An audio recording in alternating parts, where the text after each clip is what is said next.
Hi everyone, it's Dr. Ramani. Welcome back to this YouTube channel on narcissism and narcissistic relationships and systems, you name it. So I'm going to call this video, When Is It My Time? And this really links to the issue that when folks have narcissistic parents, the rather painful recognition that maybe your time never really comes, or it comes so late that you actually can feel a tremendous amount of resentment. Let's take this one on. So growing up in a narcissistic family system means that you are expected, it's not explicitly said, but you're expected to live in service to the narcissistic parent. Their exacting rules, their plan or their role that they expect you to fulfill, fulfilling their needs and denying your own, it's definitely not a healthy precedent. And yet, many of us survive it. You live in the hope of someday forging your own path, making some of your own choices, your own decisions, and having those be valued from you as an adult. Alas, narcissistic parents future fake a lot. Yes, someday, of course, someday you'll be able to do this or you'll be able to do that. But for now, they'll caution you to not get ahead of yourself. It often feels as though narcissistic parents stunt their own children so they can't become their own people and actually fulfill not only their own needs, but their own destinies. And this can be cultural. While in the United States and in other sort of Western European countries, individuation is sort of built into the culture. People go off to school, they pursue careers, they marry whom they choose. In many, many cultures around the world, the parental control can extend until a person gets married to a person of the parent's encouragement or choice.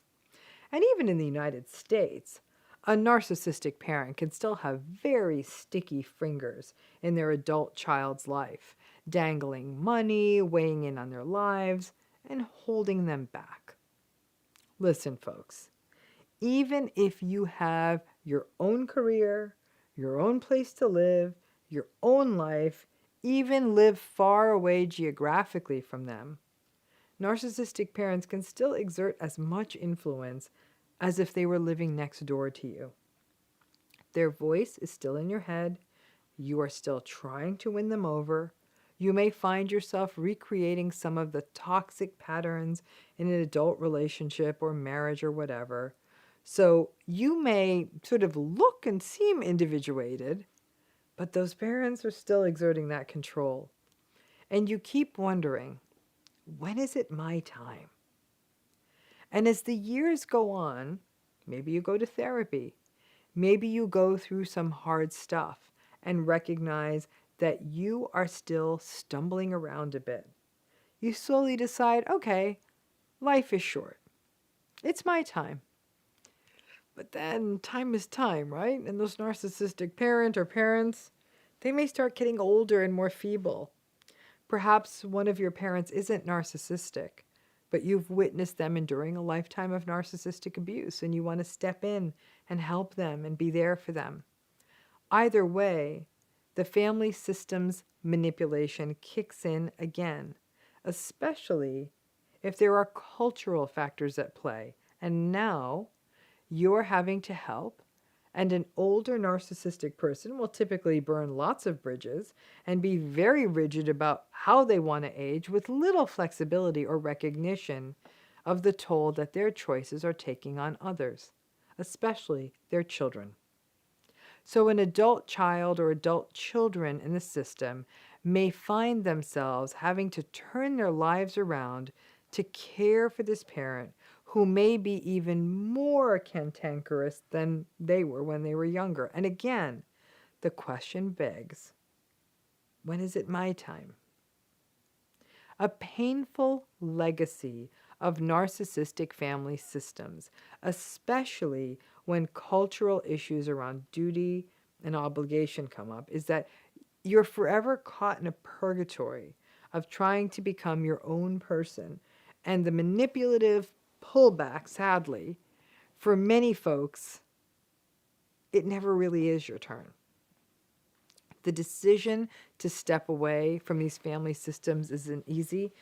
For some cultural reasons, it may literally be impossible. And sometimes people do maybe do so for a minute and then get pulled back, especially when parents get older. Sometimes people don't get their turn until they are quite a bit older. Parents have passed on, and there can be regret about having their times come so late. Then, of course, there are siblings who may also be carrying the family crest of narcissism, though separation from siblings and maybe obligations around siblings, around caregiving and things like that may be easier. Listen, I hate leaving a video like this on a depressing note, but I also don't want to gaslight survivors who are seeing that there's no easy way out, no easy way to get to what feels like their time, especially when cultural issues around duty and shaming of those who don't sacrifice themselves in the name of that duty are raised. It can sometimes be about finding the moments when you can make it your turn, while having to straddle the invalidation of the family system. People carve out their own solutions, and just walking away isn't an option for most. Be kind to yourself. It's okay to be angry at it never being sort of your time or your turn, to be angry about having lived your life in service of the egos in a toxic family system. All we can do is sort of carve out our time the best we can, but for many of us, it may not really ever come in a way we want at a point when there's enough life left that we feel like we can fully take advantage of it. Thanks again.